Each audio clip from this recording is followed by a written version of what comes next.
मैं सुखविंदर सिंह सारांश ज्योतिष से। आज का विषय है हमारा शनि की साढ़सती। शनि का नाम लेते सार ही ना लोगों को लगता है कि नहीं, हाँ पता नहीं जीवन में कौन सा ऐसा प्रकोप आके हमारे दरवाजे खड़ा हो गया और हर व्यक्ति उसको लेके इतना भयभीत है।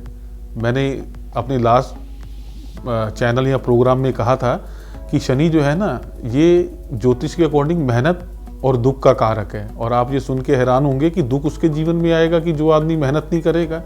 और जो व्यक्ति निरंतर मेहनत में लगा रहता है ना, तो अक्सर उसके जीवन में दुख जो हैं वो मैंने आते हुए नहीं देखे।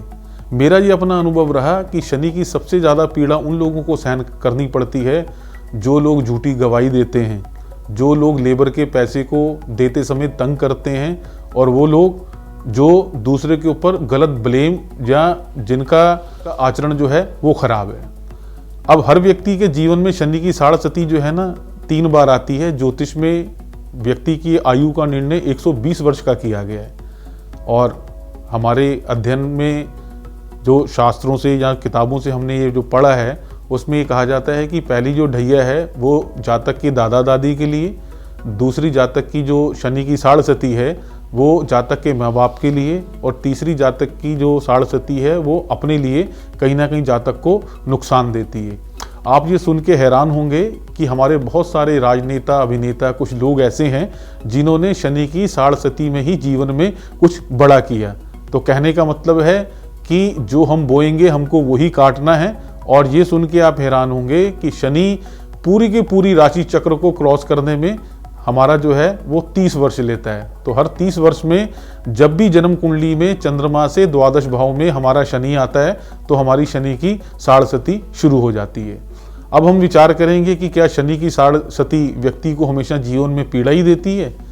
ये सुन के आप हैरान होंगे कि जिन लग्नों के लिए शनि और चंद्रमा त्रिकोण के स्वामी हैं, त्रिकोण के स्वामी का मतलब कि 1, 5 और 9, जबकि जो हमारा लग्न है उसको हम केंद्र भी बोलते हैं और उसको हम त्रिकोण भी बोलते हैं, और बाकी 2 भाव हमारे त्रिकोण रह जाते हैं, पंचम और नवम। शास्त्र अनुसार और मेरे अध्ययन अनुसार जिन लग्नों के लिए शनि और चंद्रमा त्रिकोण के स्वामी हैं, उन लग्नों के लिए शनि की साढ़सती जो है वो अपना दुष्प्रभाव जितना देना चाहिए नहीं देती। अब अगर 12 लग्नों की बात करें तो केवल अग्नि तत्व लगन जो है हमारे मेष, सिंह और धनु, ये 3 लगन ऐसे बचते हैं जिनके लिए चंद्रमा और शनि त्रिकोण के स्वामी नहीं बनते। मेरे अध्ययन में जो आया है कि ये 3 लगन ऐसे हैं जिनके लिए शनि की साढ़सती व्यक्ति को लाइफ में स्ट्रगल देती है। दुख की बात नहीं कर रहा, मतलब किसी चीज़ को पाने में इनको थोड़ा सा समय लगता है। और जो व्यक्ति जितनी मेहनत से किसी चीज़ को हासिल करता है ना, उस चीज़ का वो व्यक्ति उतना जो है जीवन में स्वाद उठाता है। अब शनि की साढ़सती व्यक्ति को कब जीवन में दुख देती है, कब सुख देती है, ये बात का जो हमारा निर्णय है ये हमारा दशाओं के ऊपर भी डिपेंड करता है। और सबसे बड़ी बात ये है कि जब भी शनि की साढ़सती लगती है तो उसमें शनि का हमारे जीवन के ऊपर क्या प्रभाव रहेगा, इसको देखने का एक तरीका हमारा जो है ना मूर्ति निर्णय है। मूर्ति निर्णय का मतलब ये है कि जैसे बच्चा जब पैदा होता है तो उसके पाया देखा जाता है। जो पाया मैंने बताया 4 प्रकार का होता है, सोना, चांदी, तांबा, लोहा। इसकी गणना जो है हम चंद्रमा से करते हैं कि लगन से चंद्रमा किस भाव में गया है।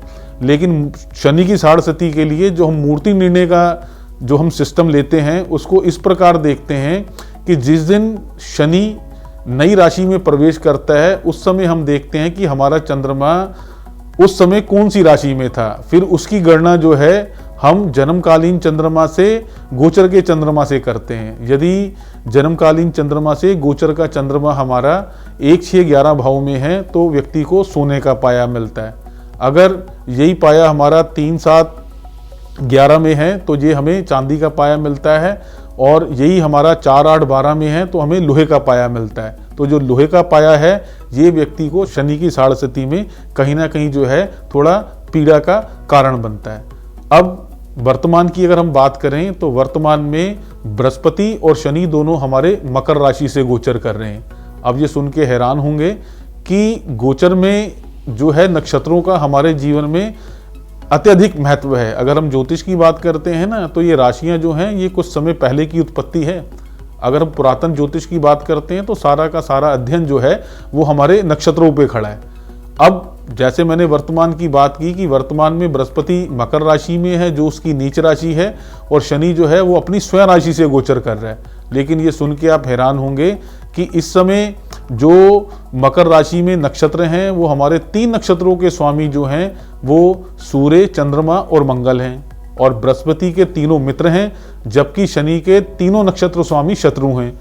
तो आप ये सुन के हैरान होंगे कि बृहस्पति मकर राशि में नीच का होने के बावजूद भी इसका जो गोचर है ये व्यक्ति के जीवन में बड़ा महत्वपूर्ण सुखदेह और असरदार बैठेगा, और जबकि शनि जो है वो हमारा स्वयं राशि में गोचर होने के बावजूद इसके तीनों नक्षत्र स्वामी इसके शत्रु हैं, तो इसका ट्रांजिट जो है ये कहीं ना कहीं जातक के लिए खराब जाएगा। अब शनि की साढ़सती के क्या उपाय किए जाएं? अब शनि की साढ़सती का मैं पहले भी कह चुका हूं कि शनि का सबसे बड़ा उपाय है सुबह की मॉर्निंग वॉक, क्योंकि शनि का तत्व जो है ये हमारा जो है ये वायु है। तो जिन व्यक्तियों पे शनि की साढ़सती चल रही है, अगर वो व्यक्ति सुबह मॉर्निंग वॉक करते हैं तो उनको जीवन में व्यक्तिगति जो है बहुत बड़ा फायदा लगता है।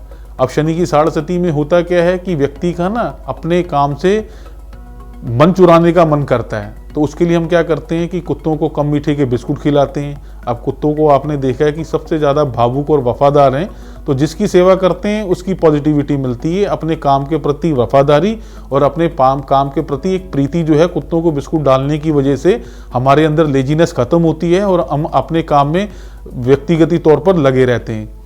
उसके बाद शनिवार को पीपल पे दीपक जलाना। अब मैंने आपसे कहा कि जो देव हैं, देव का मतलब कि जो हमें जीवन में कुछ ना कुछ नया देना चाहते हैं, और जो ऑक्सीजन है इससे बड़ा देवता दुनिया में कोई नहीं। अगर पीपल पे हम दीपक जलाते हैं तो ये तो एक इस चीज़ का प्रतीक है कि जैसे शनि को अंधेरा कहा गया है कि भगवान कि हमें अंधेरे से उजाले की तरफ लेके चल, तो ये 3-4 अगर व्यक्तिगति हम काम करते हैं तो यही जो शनि जो है जहाँ हमें लगता है कि ये नेगेटिव रिजल्ट देगा, कहीं ना कहीं इसके रिजल्ट जो हैं बड़े पॉजिटिव हो जाते हैं। मैंने बड़ी सरलता से शनि की साढ़सती के विषय पे आपको समझाने का प्रयास किया। अगर आपको हमारा चैनल लगता है तो हमारे चैनल को सब्सक्राइब करें, और अगर इस विषय पे आपका कोई भी विचार है आप लोग हमसे साझा कर सकते हैं। आप भी सारांश ज्योतिष के एक परिवार के सदस्य हैं, और आप और हमने मिलकर ज्योतिष के इस अध्ययन को या ज्योतिष के इस ज्ञान को हमें जन जन तक पहुंचाना है। आपने मुझे सुना, मैं आपका तहे दिल से धन्यवाद करता हूं। नमस्कार, नमस्कार, नमस्कार।